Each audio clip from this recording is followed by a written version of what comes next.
Баршаңызға сәлем, құрметті арнамның көрермендері. Менің арнама қош келдіңіздер. Сіздермен Ләйла Гүл. Бүгін мен сіздерге қазіргі соғымның кезеңінде адамның организміне ең қажетті дәрумендерді беретін холодецтің рецептімен бөлісетін боламын. Дәл осындай порционный және де баклажкада дайындалатын холодецті менімен бірге дайындап көріңіздер. Бұл рецепт менің әжем үйреткен өте көне рецепттердің бірі, және де балаларыңыз да сүйсініп жейтін мармеладтың формасына ұқсайтын осындай дірілдекті сіздер де дайындап көріңіздер.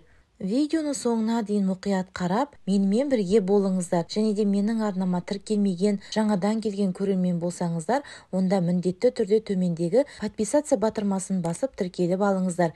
Себебі менің каналымда 100-ден аса рецепттердің түрлері бар, ыстық тағамдардың, дәмді торттардың, тез дайындалатын пирогтардың және де таңғы астардың, блинчиктардың ерекше рецепттері бар. Сондықтан міндетті түрде каналға тіркеліп алуларыңызды сұраймын. Ең алдымен ыдысымызға кішкене мөлшерде салқын су құйып алып, оның үстіне сирақтарымызды және де бастың бір жақ бөлігін салып, құйқа жағын қаратып саламыз. Және де үстіне жеткілікті мөлшерде су құйып, қақпағын жауып қайнатамыз. Ал екінші ыдысымызға дәл солай суымызды құйып, оның үстіне қалған жақ бөліктерін және қалған екі сирағымызды салып, және де кішкене ет қосып ассаңыздар болады. Мен кішкене мөлшерде қимайды салып жібердім. Және де оның үстіне суымызды толықтырып құйып, қақпағын жауып, қайнағанын күтеміз. Етіміз дәл осындай қайнайын деп бастаған кезде алғашқы көбіршіктері шығады. Осы көбіктерін барлығын жақсылап, тазалап алып аламыз. Көбігі ыдырап кетпеуі керек. Ыдырап кетсе, сорпаны сүзіп алуды ұмытпаңыздар. Дәл осылай бұрқылдатып, қақпағын жауып, 4-5 сағат мөлшерінде қайнатып аламыз. Қайнау ұзақтығы малдың, жас мал немесе үлкен малдың етіне байланысты ұзақтау немесе қысқа мөлшерде пісуі мүмкін. Енді сорпамызға дәм беру үшін осылай пиязымызды және де сарымсақтарымызды етіміз пісуге жақындаған кезде осылай қосып жібересіздер. Картоп, морков салсаңыздар да болады. Және де суы азайып кетсе, үстінен қайнаған суды құюды ұмытпаңыздар. Қақпағын жауып, тағы да бұрқылдатып қайнатамыз. Дәміне қарай тұзды қосуды ұмытпаңыздар. Мен тұз қоспадым, себебі басты тұздаған кезде тұзды жеткілікті мөлшерде тұздаған болатынбыз. Мінеки біздің сирақтарымыз және де жақ бөліктері өте әдемі, жұп-жұмсақ, балғын болып пісіп шықты. Қараңыздаршы, еті сүйегінен ажырап жатыр. Өте жұмсақ, осындай былқылдатып пісіріп алыңыздар. Жақ бөлігінде етті көп мөлшерде болады. Мінеки осы еттерін сіздер арнайы астына жайма жайып бешбармақ ретінде жесеңіздер де болады. Өте дәмді болып шығады. Мен сол үшін осы сорпаға қимайды қосып жібердім. Мінеки кешкі астың уақытына дәл осылай бешбармақ ретінде отбасыларыңызға ұсынсаңыздар болады. Өте дәмді болып шығады. Міндетті түрде дәл осылай менің рецептім бойынша жасап көріңіздер. Және жаймасын біз бөлек сорпаға пісіріп алдық. Холодецтің сорпасын бөлек суытып қоясыздар. Мінеки біздің жақ сүйектеріміз, бас сүйектер және сирақ сүйектері дәл осылай барлығын дайындап алдық. Енді жақ бөлігінде және де бас бөлігінде артық бездер болса, барлығын тазалап аламыз. Ет тартқыштан өткізу үшін осылай ыңғайлы турап аламыз. Барлығын сіңірін, барлығын осылай турап дайындап қойдым. Және де дәміне қарай дәмді болу үшін аздаған мөлшерде сәбіз бен сарымсақты осылай қосып ет тартқыштан өткізіп жібереміз. Ет тартқышымыздың үлкен көзін пайдаланып жатырмын. Барлық қажетті ингредиенттердің мөлшерін видеоның астындағы описание бөліміне жазып қалдырамын. Және де ол жерге басқа да видеолардың сілтемесін қалдырамын. Міндетті түрде кіріп қарап көріңіздер. Білесіздер, сиыр малының басын 3 бөлікке бөледі. Мен бір жақ бөлігін, тұмсық бөлігін астым. Тұмсық бөлігін асқан кезде тұмсығының ұшын кішкене алып тастайсыздар, оны тартпайсыздар. Және де қалған бір жақ бөлігін соғым басына дайындап қоясыздар. Тіске басар ретінде дәл осы холодецті ұсынасыздар. Мен артық ет қоспадым, себебі бас жақ бөлігінде ет көп мөлшерде болады. Сол етті құйқасымен бірге осылай тартып жібереміз. Мінекей біздің барлық етімізді және сіңірлерімізді осылай тартып алдық. Енді сорпамызды отқа қойып, үстіне осы тартып алған етіміз бен сіңірлерімізді қосамыз. Мен сорпаның кішкене артық майларын алып тастадым. Сіздерге де солай алып тастауға кеңес етемін. Сонда сіздердің холодецтеріңіз қатты майлы болмайды.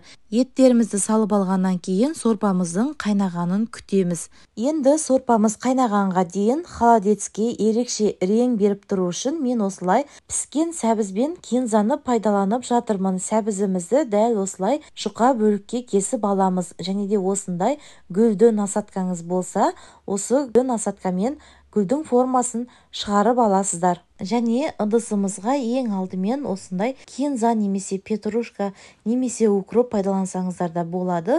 Үстіне осындай әдемі кесілген сәбізімізді қойып қоямыз. Сәбізді мен сорпаға пісіріп алдым. Және холодецті құятын ыдыстарыңызды осылай алдын ала дайындап аласыздар. Және сорпамыз қайнаған кезде жабысып қалмас үшін осылай араластырып тұруды ұмытпаңыздар. Мен бұл жерде холодецті келесі күні дайындап жатырмын, сондықтан менің сорпам суық. Егер де сіздер сол күні дайындайтын болсаңыздар, ыстықтай ыстық сорпаға бірден дайындап алсаңыздар болады. Мінекей біздің холодеціміз қайнап бастады. Сол кезде дәмін көріп, дәміне қарай тұз бұрышымызды қосып, жақсылап араластырып, қайнағаннан кейін 5 минут немесе 7 минут шамасында бұрқылдатып қайнатып аламыз. Біздің сорпамызға холодеціміздің еттері сіңуі керек. Барлығы біріккенге дейін осылай бұрқылдатып, орташа отта қайнатып аласыздар. Мінекей біздің холодеціміз дайын болды. Енді осылай арнайы табақтарға құйып қатырып аламыз.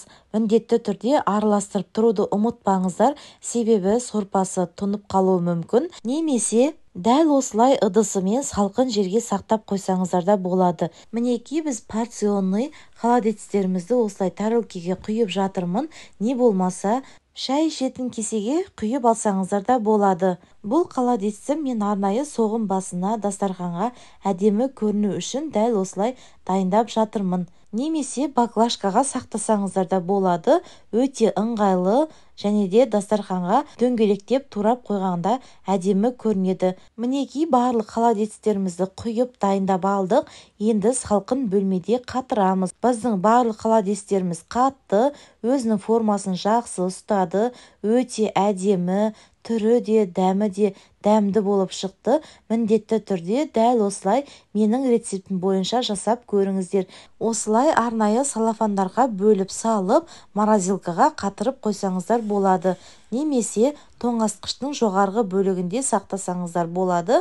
Достар, егер де сіздер әлі де менің каналыма тіркелмеген болсаңыздар, онда міндетті түрде каналымды жоғалтып алмас үшін тіркеліп алыңыздар. Себебі келесі видео рецепте мен сіздерге дәл осы холодецтің адам организміне пайдасы мен зияны туралы бөлісетін боламын. Сондықтан құнды ақпараттарды жіберіп алмас үшін қазірден каналға тіркеліп, қоңыраушаның белгісін все деген батырмаға басып қоюларыңызды сұраймын. Сонда менің жүктеген видеоларым сіздерге хабарлама ретінде барып тұратын болады.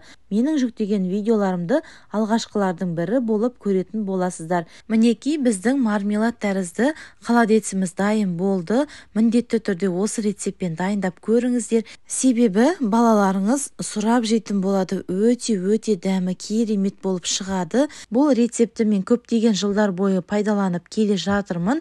Сондықтан сіздерге де дәл осы рецептпен дайындап көруді ұсынамын. Себебі холодеціміз өзінің формасын өте жақсы ұстаған, жұмсақ, ібілжіп немесе қатты болып қалған жоқ. Өзінің формасын өте жақсы ұстап тұр. Міндетті түрде осы рецептпен дайындаңыздар.